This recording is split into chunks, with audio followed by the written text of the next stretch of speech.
tous. Merci de vous installer, ceux qui sont en cours de chercher une chaise pour que nous puissions démarrer. Bienvenue à tous pour cette séquence dont le titre est Planification écologique, mirage économique. Bienvenue à ceux aussi qui nous regardent en visio sur Internet. Je suis Dominique Seux des Échos et de France Inter. Alors nous reconnaissons le génie de Jean-Hervé Lorenzi. Merci. Nous reconnaissons le génie de Jean-Hervé Lorenzi qui a choisi ce titre. Je précise tout de suite que les mots planification et mirage ne s'appliquent pas à la situation politique, même si nous avons un peu l'impression qu'il y a peu de planification et beaucoup de mirage. Je précise aussi que nous reconnaissons que nous sommes bien en terre économique et les rencontres, puisqu'il y a 2 séances plénières en même temps et donc on fait jouer la concurrence.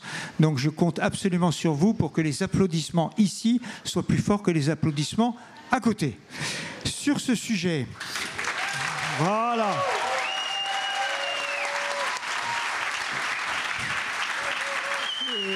Je reconnais avec vous que la concurrence est pure et parfaite et c'est l'essentiel. Je vais le dire avec mes mots, le titre donc, planification écologique, mirage économique. Sur le climat, va-t-on dans la bonne direction ? L'Europe va-t-elle dans le mur ?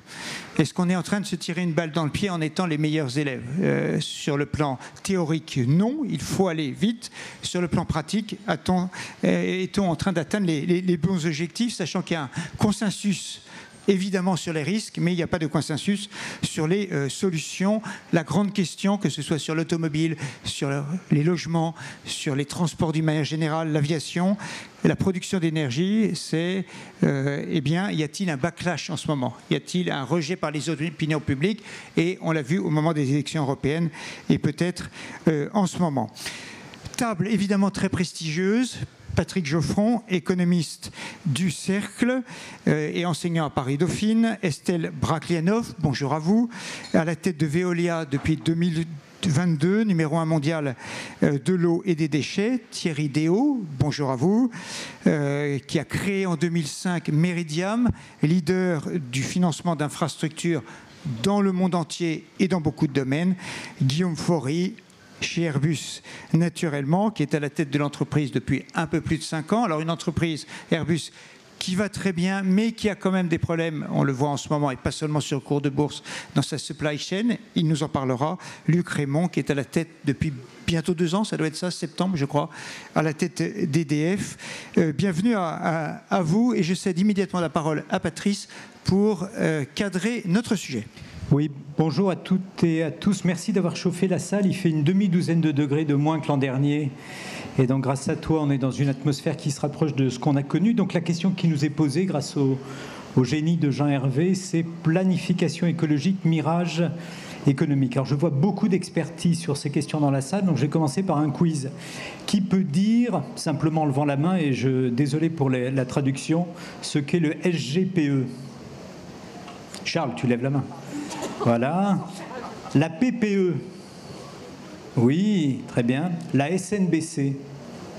Bravo. On a un public d'experts. Voilà, donc vous êtes incollables et donc vous savez que la planification écologique, c'est un mécanisme d'horlogerie dans lequel il faut déterminer, par exemple pour le bâtiment, la manière de passer de 58 millions de tonnes en 2023 à 30 millions en 2030 et pour les transports de 127 millions à 90 millions.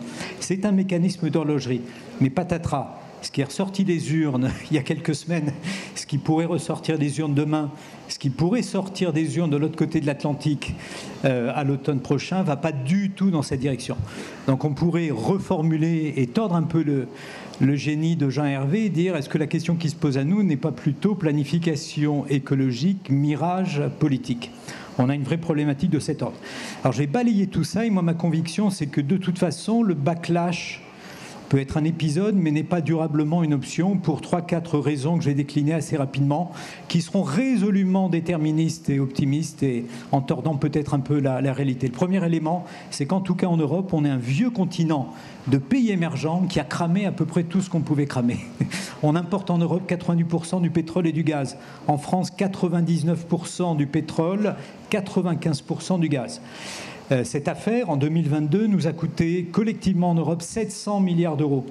Vous lisez les rapports de la Cour des comptes, 60 milliards d'euros pour la France entre 2021 et 2023 en bouclier tarifaire, amortisseur, etc., etc.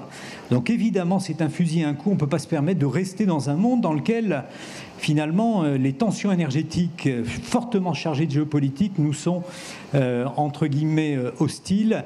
Et donc, il faut aller de l'avant pour cette raison. Deuxièmement, cet été, ça marche moins bien pour ma démonstration, est assez clément à Aix, mais le changement climatique, assez rapidement, va se rappeler à nous.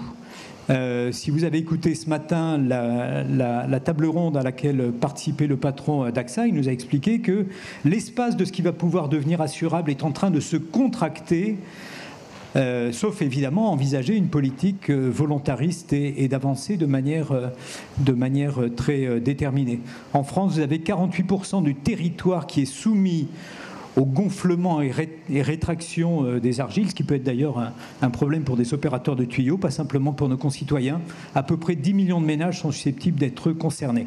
Troisième motif d'aller de l'avant, si on regarde par différence avec à peu près 10 ans derrière nous, l'état des technologies, de beaucoup de technologies au moment de l'accord de Paris, le photovoltaïque, l'éolien, les batteries, le biogaz. Alors évidemment, ça ne marche pas pour tout. Pour l'hydrogène décarboné, on a plutôt pris du retard et ce qu'on observe pour l'heure est en retard par rapport à ce qu'étaient les feuilles de route. Mais de fait, on ne peut pas uniformément pour l'ensemble des technologies décarbonées considérer que le statu quo est soutenable parce que les technologies issues du fossile sont préférables. Non, c'est une vue de l'esprit qui est un peu courte. Troisième, quatrièmement, je ne sais plus, il y a juste un cinquièmement après, je te rassure.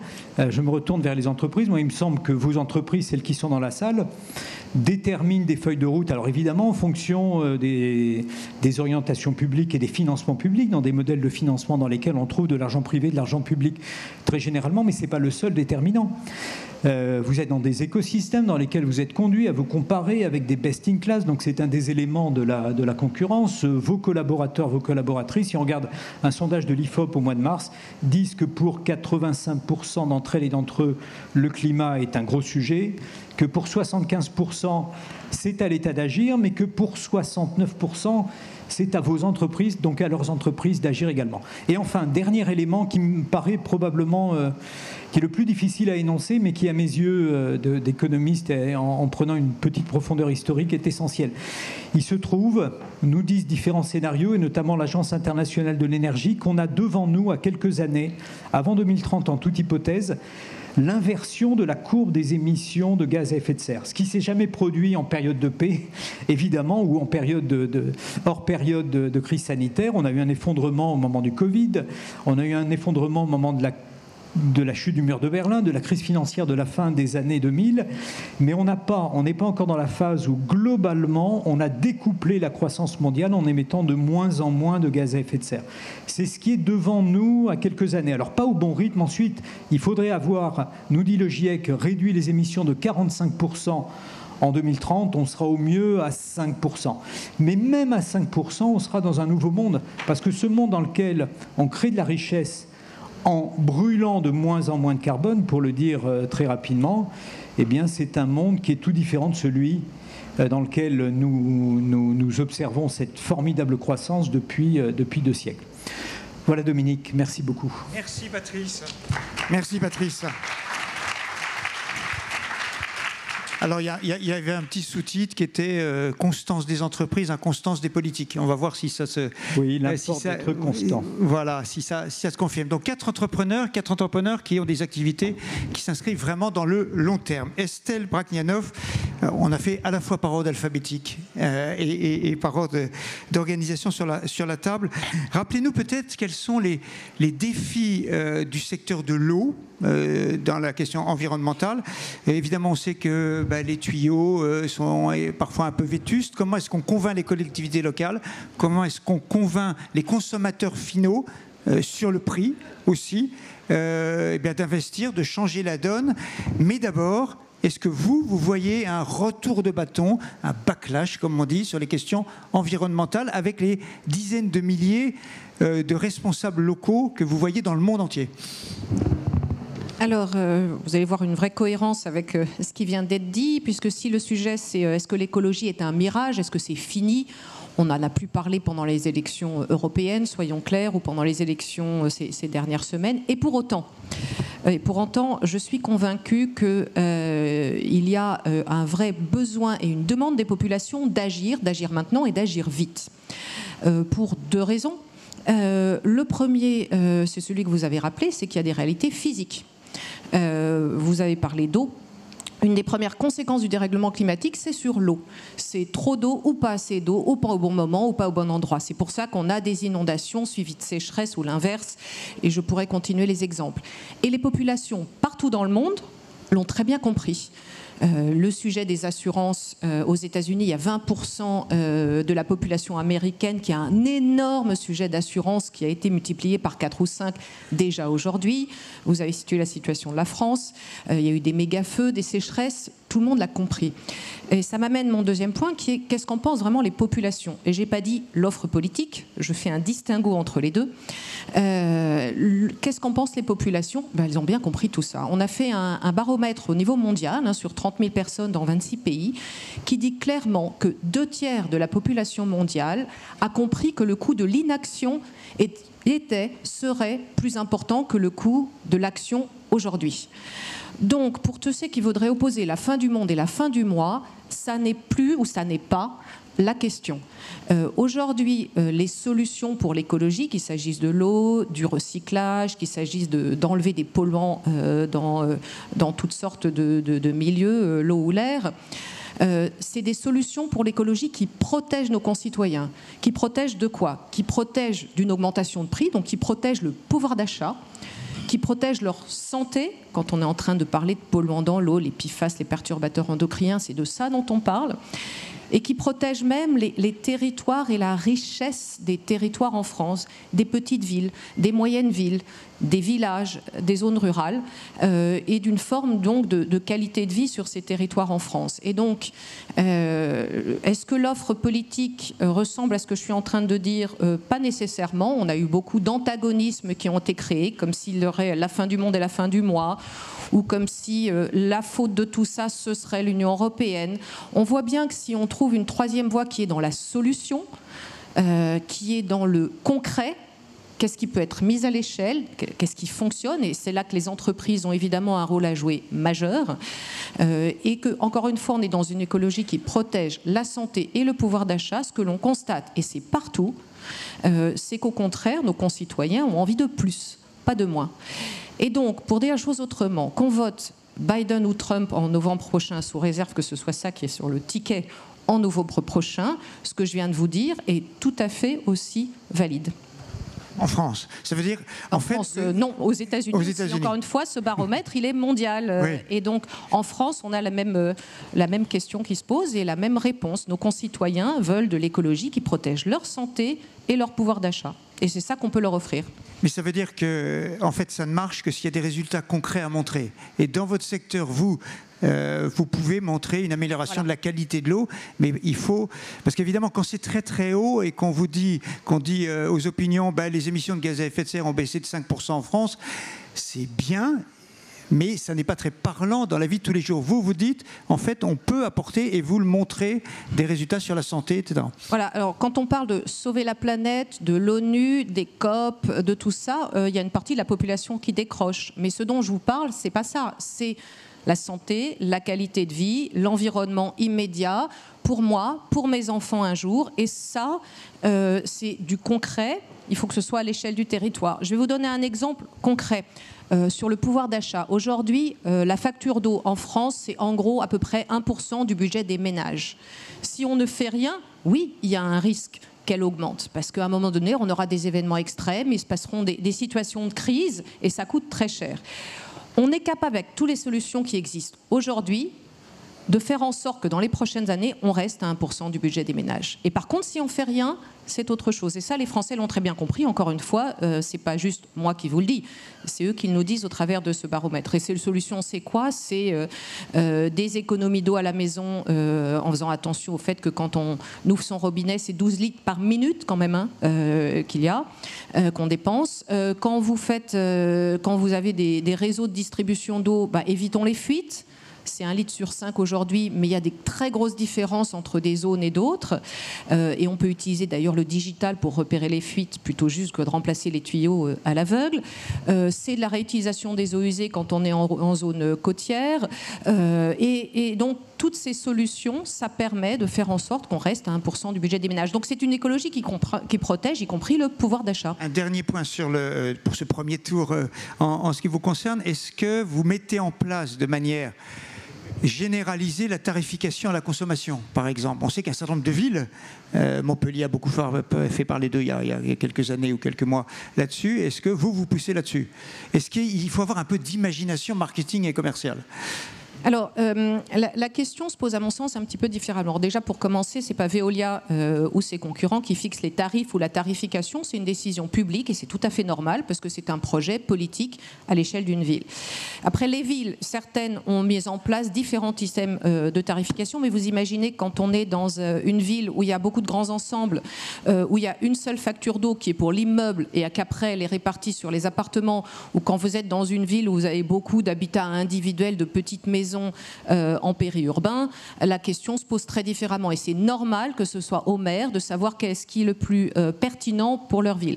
Ce que l'on sait, c'est à peu près faire 10% d'économie d'eau quand on met bout à bout les solutions que je vous dis, sans changer la physionomie de la ville, mais grâce au savoir-faire qu'une entreprise comme Veolia peut apporter. Merci Estelle Brachlianoff, qu'on peut applaudir. Thierry Déaut, Meridiam. Donc on sent que l'opinion, il y a go, no go, ça dépend des moments. Est-ce que les investisseurs financiers, les milieux financiers disent go, no go, stop ou encore est-ce qu'il y a un peu, là aussi, un coup de pied sur le frein ou pas du tout? Merci et bonjour à toutes et à tous.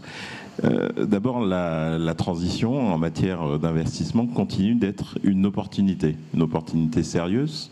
Alors, je suis tout à fait en ligne avec ce que vient de dire Estelle, mais ça peut s'appliquer à beaucoup d'autres secteurs, au transport, à d'autres de notre économie. Donc, la vraie problématique des investisseurs aujourd'hui, et qui est une problématique qui est un peu cachée par la façon dont le sujet est abordé aujourd'hui, c'est quels modèles économiques, et ce n'est pas un mirage, pour arriver à financer cette transition. Alors aujourd'hui, il y a des choses qui fonctionnent très bien, même sans aide publique. Aujourd'hui, l'électrification du transport, notamment avec les véhicules individuels, il n'y a pas besoin d'argent public pour investir et construire un réseau de charges pour répondre à la demande.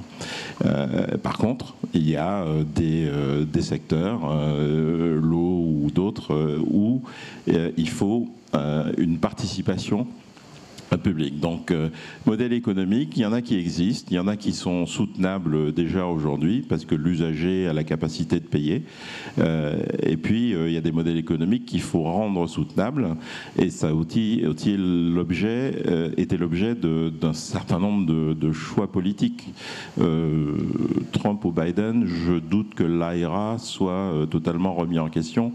Et c'est subventionné de façon majeure l'industrie et sa compétitivité aux États-Unis, essentiellement dans des domaines de la transition. La loi industrie verte, peut-être avec d'autres moyens, veut faire la même chose. Et quelque part, si on regarde bien dans le Green Deal européen, on va trouver cette façon de soutenir la compétitivité et les modèles économiques d'investissement dans la transition pour les entreprises et pour les investisseurs qui sont substantiels. Donc ces modèles économiques sont possibles et sont intéressants pour les investisseurs. Évidemment, il faut se projeter sur du long terme. On ne fait pas de l'argent à court terme dans la transition.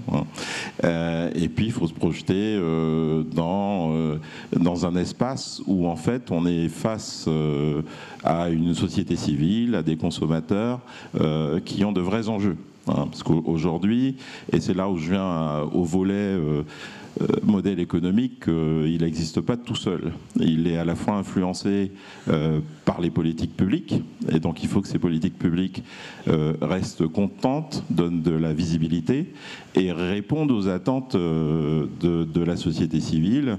Et aujourd'hui, ce qu'on entend dans les élections, c'est c'était mieux avant. Mais si vous avez des politiques publiques qui changent tous les 2 ans d'avis sur la fin du véhicule thermique, ça ne va pas aider. Donc il faut un peu de constance, il faut un peu de... une fois qu'on a des trajectoires et qu'on s'est dit il y a des solutions et puis qu'on fait des choix, il faut les assumer, mais il faut aussi les expliquer. Je pense que la transition aujourd'hui est vécue par tous ceux qui ont voté dans un sens ou d'un autre, mais de façon un peu extrême, est vécue comme une punition. On demande toujours des sacrifices sans expliquer le bénéfice, sans expliquer qu'en fait c'est une transition pour anticiper la protection, parce que anticiper la protection, ça coûte moins cher que l'adaptation. Et l'adaptation, souvent, on ne sait pas faire. Et on sait à peine la financer avec des modèles économiques vraiment où les investisseurs privés peuvent venir. Donc, ce discours de la politique publique qui doit accompagner et stabiliser finalement les modèles économiques, c'est quand même le cœur des réacteurs. Et puis, l'autre volet, c'est aussi la façon de financer la participation publique qui permet la stabilité de ces modèles économiques. En France, quel que soit le résultat du vote dimanche, il va falloir se poser la question de comment on continue à financer cette transition écologique. Quelle équation budgétaire pour l'État pour continuer à la soutenir Ça c'est l'État, mais les investisseurs privés sont-ils au rendez-vous encore, où il y a un petit peu de recul? Oui ou non, en fait? Non, il n'y a pas du tout de recul. Ça reste une véritable opportunité, je pense, pour les investisseurs. En tout cas, on investit quasiment essentiellement que là-dedans. Donc, nous, on ne recule pas aujourd'hui. Et c'est important. Mais il y a besoin de ce signal de on ne change pas de direction tous les jours. Mais quand on pense aux signaux, Patrick Pouyanné était sur une autre table ronde ce matin et la question lui était à nouveau posée, est-ce que vous allez faire un listing un peu plus, vous cotez un peu davantage à New York qu'ailleurs? Et lui il dit on va se coter et à New York et en Europe. Mais il dit je suis obligé d'aller regarder les investisseurs anglo-saxons parce qu'on ne m'accueille pas à bras ouverts, c'est le moins qu'on puisse dire, dans un pays comme la France. Il y a des règles de gouvernance et autres qui font que je ne me sens pas très aimé ici. Est-ce que vous dites, vous aussi, l'investissement dans la transition, on va trop loin, en fait on va trop loin avec l'Europe. Les règles européennes vont trop loin. Décourage les entreprises. Je vais éviter de commenter Patrick Pouyanné. Vous n'êtes pas obligé d'éviter. Il a un problème spécifique. Il est dans le monde d'avant et il veut aller dans le monde d'après. Donc ça, c'est beaucoup plus difficile à expliquer à des investisseurs. Mais quand on parle de financer le monde d'après et la transition, il n'y a pas de sujet. Donc il faut qu'il vive et qu'il explique mieux sa schizophrénie normale. Hein. Mais non, mais il est en transition, mais c'est normal. Et donc ça, c'est beaucoup plus difficile à expliquer à des investisseurs qui croient en la transition que de leur demander de financer Veolia. Hein. C'est beaucoup moins compliqué. Voilà, donc c'est pas un sujet de est-ce qu'ils sont pour ou contre la transition. Total, c'est un sujet très particulier. Oui, je pensais aux autorités européennes et françaises. Merci Thierry Déhaut, merci à vous. Guillaume Faury. Alors, une question très simple pour vous, Guillaume Faury. Quand on réfléchit au secteur automobile, au secteur énergétique, on voit que la demande a été régulée. Il y a des incitations à moins consommer. Le secteur aérien est un des seuls secteurs où il n'y a pas, je suis un peu provocateur pour vous vous lâchiez les gaz. Le secteur aérien était le seul secteur, à ma connaissance, où on n'agit pas sur la demande. Vous allez transformer les avions, vous le faites, vous les améliorez, mais on n'agit pas sur la demande. 1990, 1 milliard de passagers. 2024, 5 milliards. Dans 20 ans, 9 milliards. Est-ce bien raisonnable? Merci Dominique. Bonjour à toutes et à tous. Et d'abord, ce n'est pas vrai. Dans ce pays, il y a une loi qui a été passée pour interdire l'utilisation de l'avion pour des trajets où il y a un train en moins de 2h30.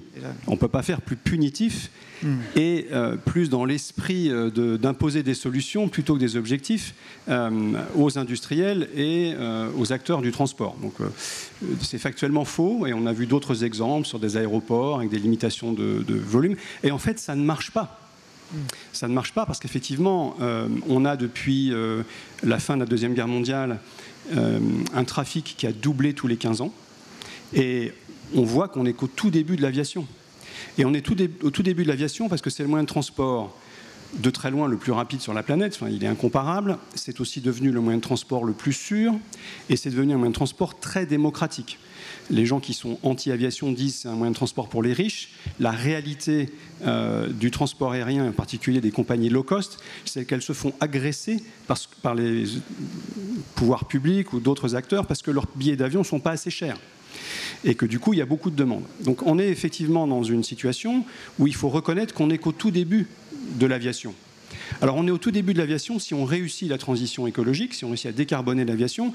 Ça peut ne pas être le cas si on n'y arrive pas. Mais on a cette croissance de l'aviation parce que c'est un moyen de transport magique.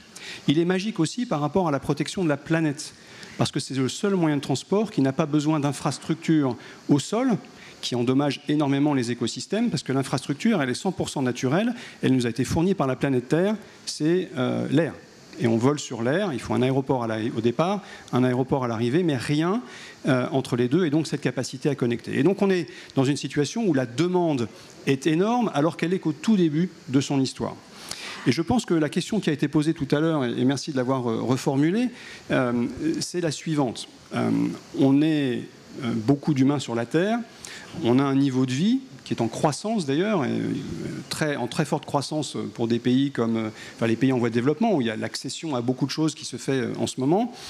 Et les gens n'ont pas envie de renoncer à ce qui leur permet de vivre aujourd'hui ou ce qui leur permettra de vivre demain. Il n'y a pas non plus de doute aujourd'hui, en tout cas pour des entreprises comme la nôtre, en tout cas pour Airbus, qu'on veut décarboner. La question, c'est celle de la viabilité économique et de l'acceptabilité sociale. Et donc on touche à la vitesse pour y arriver, les conditions d'investissement pour pouvoir le faire et l'acceptabilité des populations par rapport aux mesures qui sont imposées ou pas par le politique et qui sont effectivement, en tout cas en Europe, extrêmement punitives. La caricature qui veut que face à une technologie, les États-Unis innovent, l'Europe réglemente et la Chine planifie, elle est quand même malheureusement assez démontrée par les faits autour de nous. Alors, peu importe, ce qui est important pour nous, c'est d'avoir un cadre dans lequel on peut investir avec clarté, parce que nous sommes sur des produits qui nécessitent des investissements très long terme. Et si on n'a pas un cadre autour de nous qui est stable, qui est clair et qui est prévisible, on ne peut pas faire ces investissements. Alors, en fait, ces investissements sont de nature différente. Aujourd'hui, pour faire l'aviation décarbonée de demain, il y a deux leviers principaux. Le premier, c'est de faire des avions qui consomment beaucoup moins de carburant. C'est-à-dire continuer à faire plus vite, ce qu'on a déjà fait depuis de très nombreuses décennies. C'est important d'avoir en tête qu'on a réduit la consommation carburant par passager, par kilomètre, depuis les années 60 de 80%, et depuis les années 90 de 50%. Donc on améliore les avions à une vitesse que les gens ne comprennent pas vraiment, ne réalisent pas. Et demain, d'ici 2030, 35... Aujourd'hui, un avion qu'on rentre en service aujourd'hui, qu'on livre de nos usines, par passager avec un taux de remplissage de 80%, qu'est-ce que l'on observe en service, c'est à peu près 2 litres au 100 par passager. Donc c'est beaucoup mieux qu'une voiture qui va de Paris à Toulouse ou de Paris à Bordeaux, où on n'a plus le droit d'aller en avion. Donc il y a beaucoup d'incohérences dans ce qui est imposé aux populations et les gens le ressentent confusément. Donc on a besoin de continuer à améliorer. Ça ne suffira pas. Ça ne suffira pas parce que même si on fait ça, on va continuer à stabiliser, voire à réduire les émissions de carbone absolues. Elles sont stables à 2% depuis 20 ans, malgré la croissance du trafic aérien, sous l'effet de cette amélioration de la performance. Mais demain, il faut qu'on soit à zéro en 2050. Et c'est la feuille de route que s'est donnée l'industrie et que les États, les 197 États de l'OACI, de l'Organisation civile internationale de l'aviation, se sont donnés, être carbone neutral, neutre en carbone en 2050. Vous dites faire ça, on entend souvent, on lit souvent, c'est 3-4% d'empreinte carbone. Non, en carbone, c'est 2%. Okay. Après, il y a des effets de non-carbone pour lesquels il y a beaucoup d'incertitudes et sur lesquels on travaille également. On ne s'en est jamais vraiment occupé, donc il y a beaucoup de potentiel d'amélioration.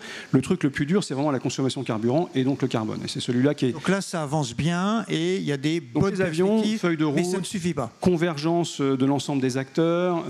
Les compagnies aériennes veulent acheter des avions qui consomment moins de carburant parce qu'ils sont aussi moins chers à opérer. Donc il y a alignement de l'économique et de l'écologique. Cette branche-là, elle marche très bien. Celle qui aujourd'hui ne marche pas, en tout cas ne marche pas à la bonne vitesse, c'est la montée en puissance de la production et de la consommation de carburants dits décarbonés ou soutenables, les fameux SAF, Sustainable Aviation Fuels, qui sont les carburants d'aviation décarbonés. Pourquoi ça ne marche pas? Ce n'est pas que les carburants n'existent pas, qu'on ne peut pas les faire, c'est deux choses. Un, ils sont chers, ils sont beaucoup plus chers que le kérosène, parce que le plus gros problème qu'on a à traiter tous ensemble, c'est que l'efficacité économique et énergétique du fuel, du pétrole, du gaz, elle est exceptionnellement bonne. Donc décarboner le monde, c'est accepter de quitter quelque chose qui est extrêmement performant économiquement et industriellement pour aller vers autre chose qui l'est beaucoup moins et qui sera donc plus cher. Et il faut en plus financer la transition vers ce monde décarboné moins compétitif par l'argent, par les investissements du monde d'aujourd'hui qui est un monde carboné. Donc tout est une question de vitesse. Sur les carburants décarbonés, je vais peut-être arrêter là, tout le monde est convaincu qu'il faut y aller. Il y a tout un tas de systèmes différents, incentives aux États-Unis très très fort avec IRA, mais vraiment massif, qui marche très très bien, réglementation en Europe et effectivement une Chine qui est en train de planifier, et puis d'autres acteurs, la Grande-Bretagne qui a aussi réglementé. Et ça dépend aussi du prix d'électricité pour les électrolyseurs, et là vous adressez directement à Luc Rémond. Donc le prix auquel on peut avoir ce SAF, effectivement, dépend de beaucoup de choses. Mais juste pour revenir au point important, sur les SAF, sur les carburants durables, ils sont plus chers. Et s'ils sont décarbonés, ils sont économiquement moins performants. Donc là, il n'y a pas alignement entre l'intérêt économique des acteurs et leur intérêt écologique. Et donc une compagnie aérienne, elle a plutôt intérêt à attendre que les petits copains avancent d'abord, avant de se mettre à brûler du SAF, parce que moins elle va en brûler, plus elle va être compétitive par rapport à son concurrent. Donc sur les avions, plus vous avez un avion moderne, plus vous êtes compétitif. Ils se battent tous pour avoir les avions modernes, et notre carnet de commandes est là pour en témoigner. Et sur les carburants durables, ils y vont que s'ils sont forcés ou s'ils ont une politique tellement forte qu'ils acceptent de payer beaucoup plus cher pour y aller. Et là, on touche au sujet de l'acceptabilité sociale, pas seulement de la viabilité économique, qui est est-ce que les individus sont prêts à payer plus cher leur billet d'avion pour avoir une compagnie aérienne qui utilise du SAF? Quand on leur pose la question, en gros, il y a eu pas mal de compagnies aériennes qui s'y sont amusées. On a entre 40 et 50% des gens qui disent « oui, je suis prêt à payer plus cher pour avoir un billet d'avion plus vert ». Et ensuite, les compagnies aériennes mettent en ligne des systèmes pour acheter son billet plus cher. Eh bien, le take rate, le nombre de gens qui prennent ces billets-là, c'est moins d'1%. Lufthansa Group a fait une expérience, Air France KLM en a fait une autre, extrêmement décevant. Les gens ne passent pas à l'acte. Et en fait, c'est le problème auquel on est confronté aujourd'hui, c'est que les gens veulent continuer à voler. En fait, ils veulent voler de plus en plus quand on regarde dans le monde, parce que c'est vraiment un moyen de se transporter, c'est une mobilité qui est extrêmement performante. Donc les gens veulent voler, ils veulent voler décarboné. Mais ils ne sont pas encore capables, ou ils n'ont pas encore la compréhension ou la volonté. Et la piste d'un accord international de l'ensemble des compagnies pour avoir une surtaxe privée pour financer cette décarbonation est exclue. Alors, c'est une très bonne question. Pourquoi? Parce que quand le prix du carburant augmente pour tout le monde ou baisse pour tout le monde, les compagnies aériennes, elles arrivent à continuer à travailler et à faire voler les gens. Et il y a eu des moments où le prix du pétrole était extrêmement élevé.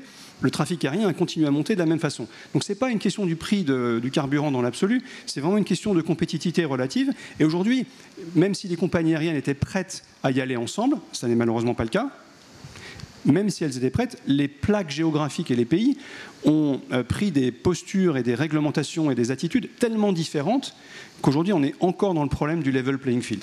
Donc le plus gros problème auquel on est confronté, ce n'est pas les avions, c'est les carburants. C'est à quelle vitesse on va être capable de monter sur ces carburants décarbonés. La solution, elle fonctionne. En fait, il y a plein de solutions qui fonctionnent et il y a plein d'innovations qui montrent que ça va fonctionner encore mieux demain. Mais c'est de trouver les systèmes qui font que l'ensemble de l'industrie y va de façon cohérente et donc d'avoir des politiques mondiales qui soient alignées, alors qu'en fait, les blocs et les pays se voient essentiellement en concurrence avant de se voir en coopération. Et c'est ça le problème qu'on a à traiter. Est-ce que vous avez eu, tout dernier point en 5 secondes, quand on a beaucoup parlé de la honte de voler, on le dit en suédois, flagskam, je crois, vous avez eu peur à ce moment-là? Parce qu'en fait, ça ne s'est pas révélé exact, ou en tout cas, c'était ultra minoritaire. Vous avez eu peur à ce moment-là? On a d'abord été surpris que ce début d'incendie se propage de la façon dont il s'est propagé. Et on n'a pas eu peur, parce qu'en fait, ça a été aussi un choc pour le politique qui s'est rendu compte qu'il allait falloir qu'il s'en occupe. Alors qu'on ne pensait pas vraiment que c'était quelque chose qui pouvait prendre cette ampleur. Donc moi, en tant que patron d'Airbus, en fait, je m'en suis beaucoup servi. Ça ne m'a pas fait peur parce que la demande pour nos produits, elle reste encore très supérieure à la capacité à offrir. Et on voit que c'est un mouvement qui est très marginal par rapport à la situation dans le monde. Ce que je trouve rassurant aujourd'hui, c'est que ce mouvement est en train de se transformer en « il faut arrêter de voler » vers on veut continuer à voler, mais les gars, il faut faire le job, il faut décarboner et il faut décarboner vite. Et ça, c'est notre job. Merci Guillaume Faury.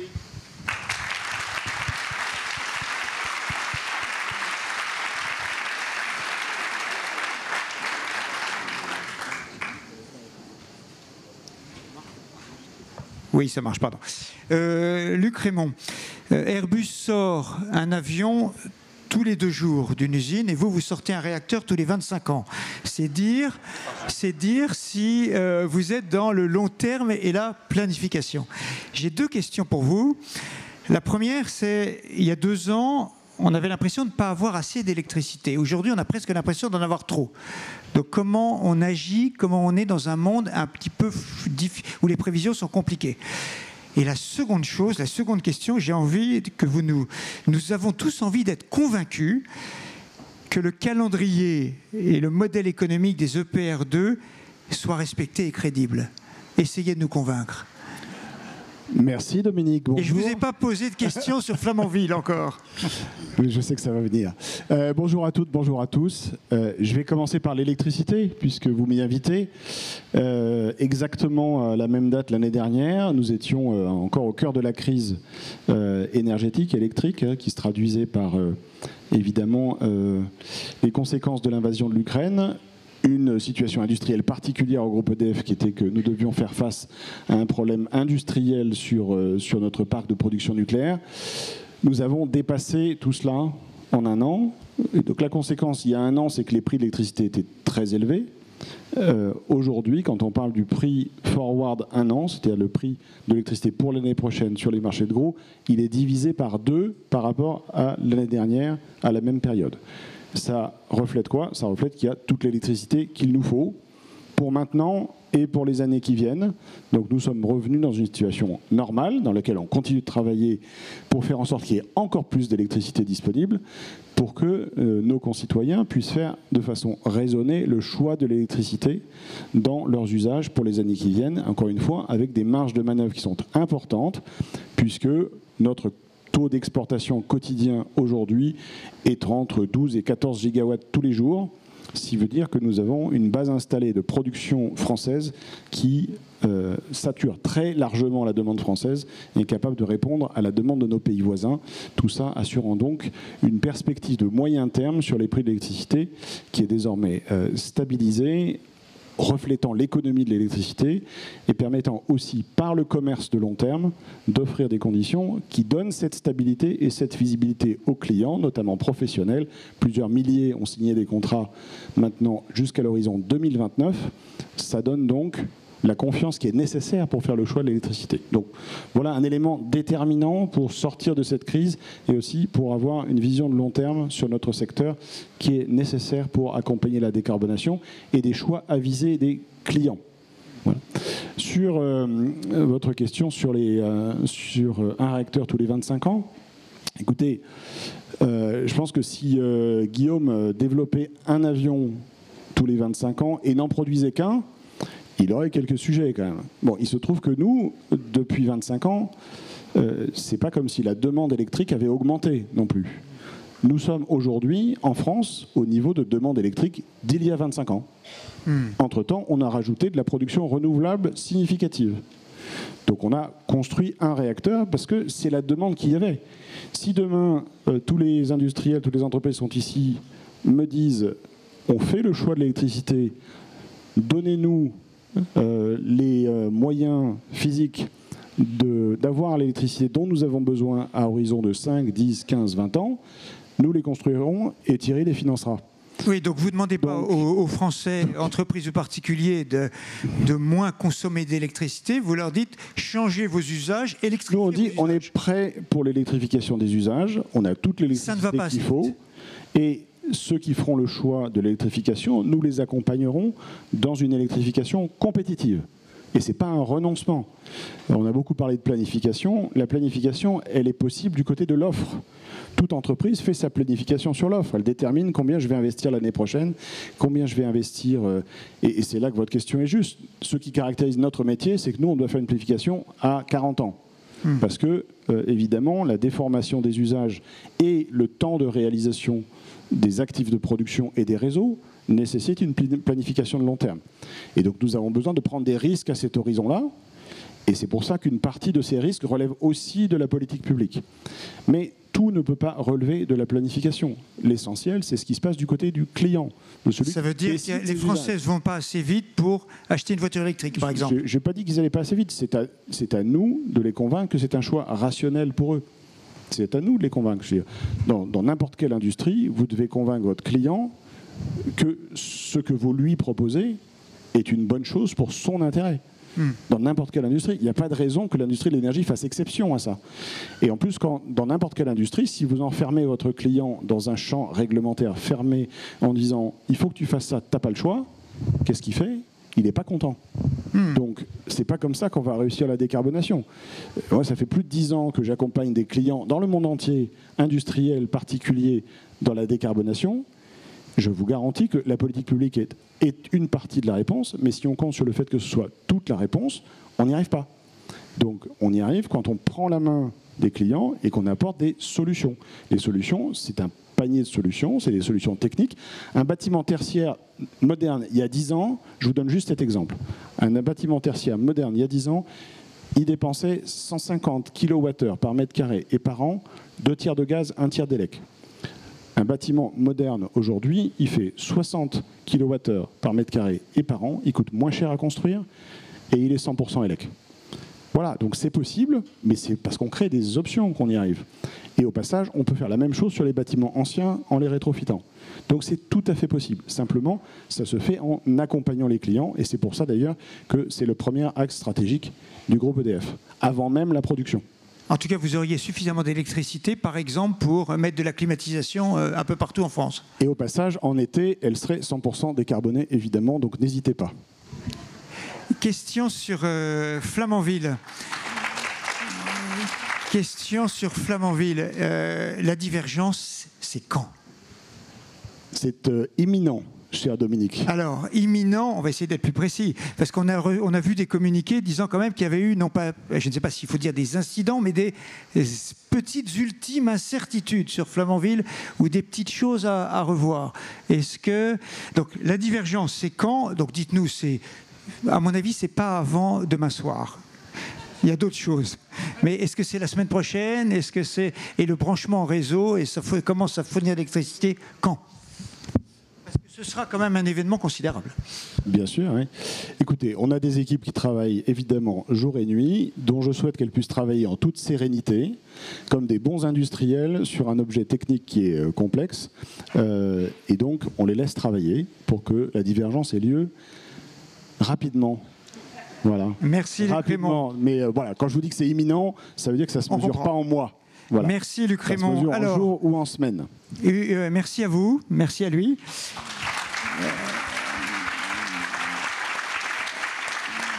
On va vous donner la parole exactement dans 5 minutes. Donc s'il y a 2 ou 3 questions, qu'elles se préparent. Une question peut-être les uns et les autres, tous, vous avez un peu quand même, et y compris Patrice aussi, évoquer la différence entre les États-Unis et l'Europe. Alors je vais me faire un peu l'avocat du diable en disant, oui c'est vrai, on tape tous sur l'Europe en disant c'est un modèle réglementaire et pas un modèle incentive avec des financements au secteur privé, mais l'Europe en même temps a baissé ses émissions de 31% depuis 90, les États-Unis c'est stable. Est-ce qu'il faut autant être aussi dur qu'on a tendance à l'être en ce moment avec l'Europe qu'on l'est, Estelle? Alors, dans les bons et mauvais points, l'Europe normative, elle a beaucoup d'avantages. Il y a un sujet de rythme. Et là où les États-Unis sont très bons, c'est sur le rythme. Et la compétition, elle se joue aussi sur le rythme. Et non pas le rythme de définition d'un objectif, le rythme de réalisation. Donc pour moi, le sujet, c'est la rapidité de l'exécution qui va jusqu'à nos concitoyens. Est-ce qu'ils voient, oui ou non, les effets de telle ou telle mesure? Et c'est ça sur lequel il me semble qu'il faut qu'on travaille en priorité. Je vous donne un exemple. Le Green Deal, ça a été lancé il y a en gros 4 ans. Il y a aujourd'hui plus de 60% de l'argent qui n'est pas dépensé. Donc vous imaginez bien que nos concitoyens, ils n'ont rien vu de concret. Et j'ai parlé de concret tout à l'heure et de territoire, et j'y reviens. Aux États-Unis, l'ARA a été lancée il y a 2 ans, et il y a tout qui est dépensé. Alors, c'était moins ambitieux. Et donc, plutôt que de se poser la question de savoir est-ce qu'il y avait assez d'argent, pas assez d'argent, et comment faire en sorte qu'il y ait plus de milliards dans l'un et dans l'autre, le sujet de la qualité de l'exécution, au sens du rythme, me semble être un sujet sur lequel je pense que Français et Européens, nous avons à travailler plutôt uniquement que de travailler sur l'ambition. Donc, le delivery, la qualité du delivery et le rythme. Ce serait ma forte suggestion. Merci Thierry, Guillaume, Luc, qui veut répondre dans cet ordre ou pas, comme vous voulez. Non, je suis assez d'accord avec l'analyse d'Estelle. C'est un sujet il faut délivrer aujourd'hui. Il n'y a pas forcément trop de régulation en Europe. C'est juste qu'il faut mettre la régulation avec l'argent et l'action, tout ça en même temps. Mais pas réguler pendant 3 ans, décider du Green Deal pendant 4 ans et mettre 10 ans pour le déployer. On est quand même dans un cycle d'investissement qui est beaucoup trop long. Mais c'est toujours le problème de l'Europe parce qu'on a des espèces d'anxiété bizarroïde. Le Green Deal, son déploiement est à la fois perturbé par beaucoup de bureaucratie et puis une obsession de la concurrence par l'Europe. La Commission européenne a une... On est encore sur un modèle concurrentiel, de concurrence. La DG Comp à la Commission a une tendance à infuser un ralentissement à tout process qui est assez extraordinaire. On a eu droit pour la loi industrie verte en France.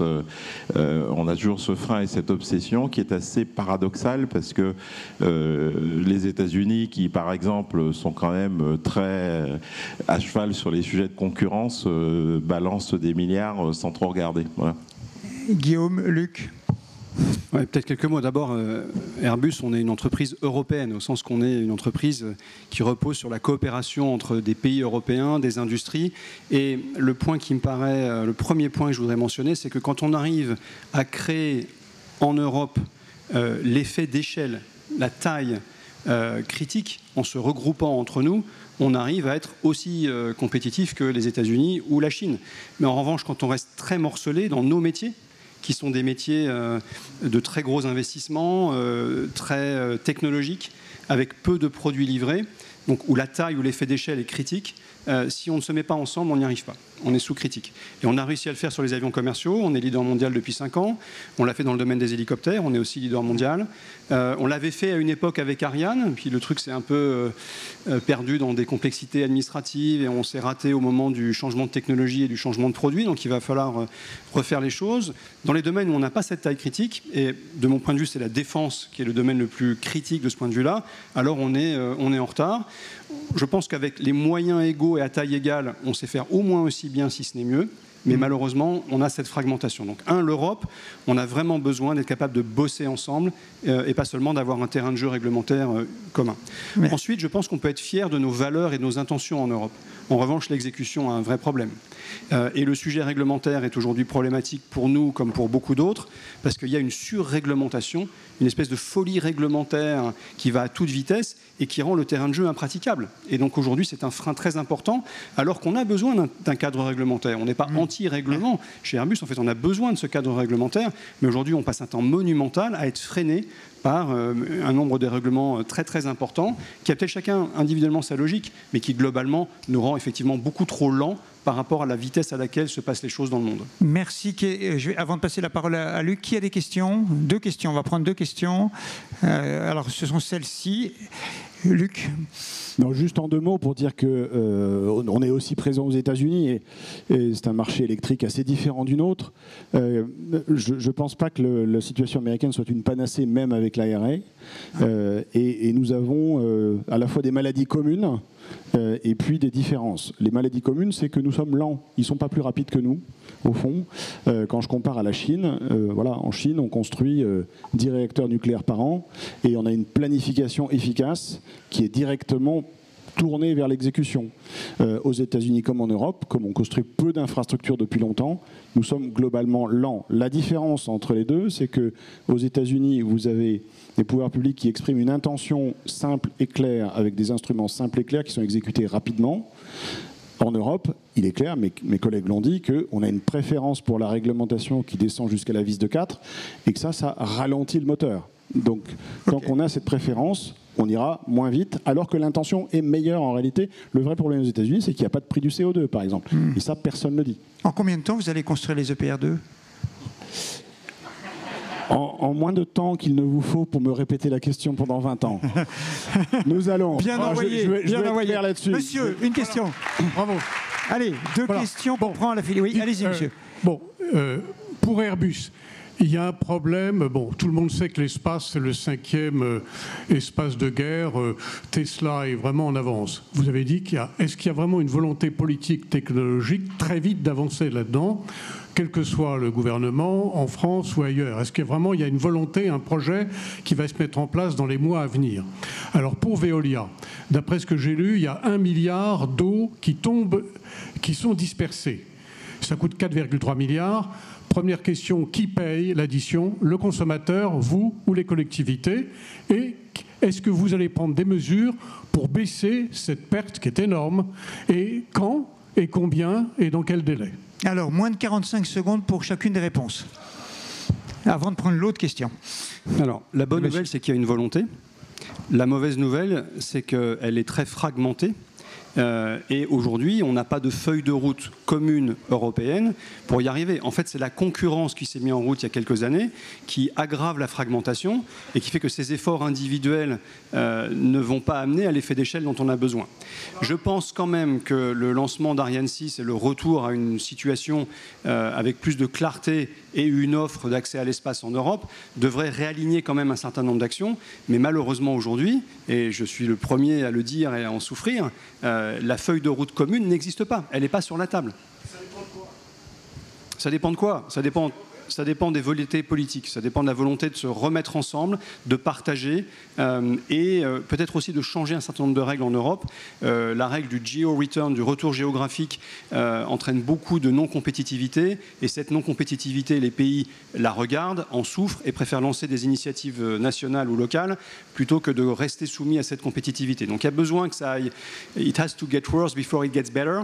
On a besoin que ça continue à aller très très mal pour à un moment donné, comme on fait d'habitude dans les crises en Europe, est au fond de la piscine. Remettre en place. Mais est-ce qu'on sera encore au moment où on peut revenir derrière les États-Unis avec des budgets qui sont beaucoup plus faibles? The jury's out. Estelle. Encore clair. Alors, les fuites d'eau en France, vraiment. Les fuites d'eau en France, en gros 20% de l'eau dans les réseaux qui finissent sous forme de fuite, plutôt que chez vous au robinet. C'est une moyenne qui est pas mal du tout au niveau européen. Je le dis, aux États-Unis, on est entre 40 et 50%. Je ferme la parenthèse. Cela dit, il y a des villes en France où on est à 7 ou 8%, ce qui est un optimum, et d'autres où on est à 50%. Donc le sujet, ce n'est pas nécessairement juste la moyenne, c'est de faire en sorte que ceux qui sont les pires soient meilleurs. Il y a des solutions technologiques et de savoir-faire, typiquement celles que l'on offre, qui permettent que ça coûte le moins cher possible. Parce qu'il y a la version bête, c'est vous remplacez tous les tuyaux. Et puis voilà, vous ne réfléchissez pas. Alors c'est super pour le BTP, mais ça peut avoir un impact majeur sur la facture d'eau.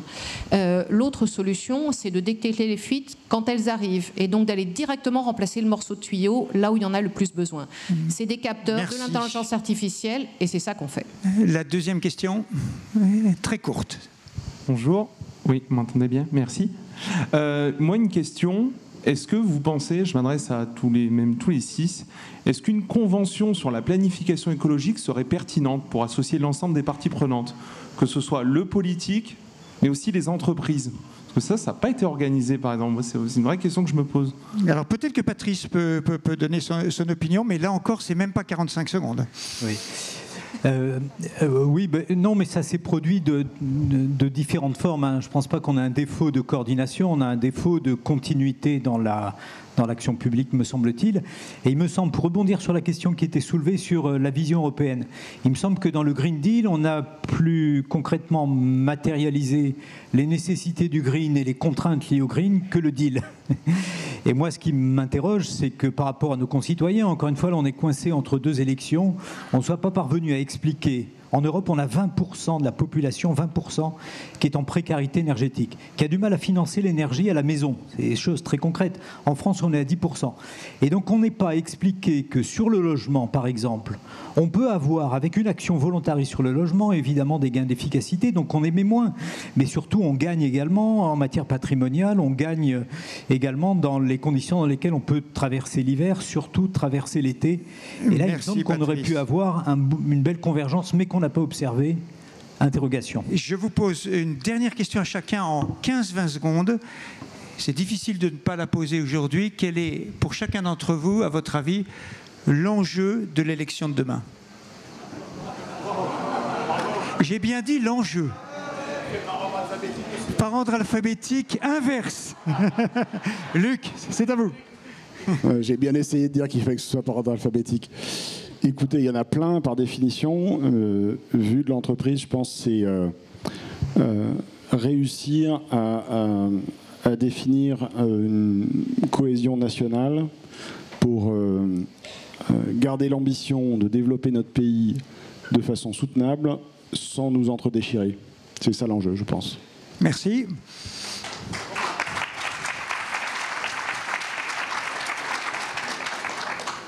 Alors, le secteur aéronautique, c'est 30 milliards de contributions positives à la balance commerciale française. C'est le premier contributeur de très très loin. C'est pourvoyeur de beaucoup d'emplois, de beaucoup d'innovations. Et on contribue à la décarbonation de l'aviation mondiale. Donc c'est garder l'ambition, la feuille de route et la détermination. Je pense que ça, ce n'est pas en danger. La deuxième chose qui est vraiment essentielle, je l'ai dit précédemment, c'est de continuer à travailler entre Européens. Parce que si on n'est pas entre Européens, au moins quelques Européens avec les mêmes objectifs, les mêmes ambitions et des moyens en commun, on devient insignifiant par rapport aux Américains ou aux Chinois demain. Donc garder la capacité et la volonté de penser ensemble. Thierry.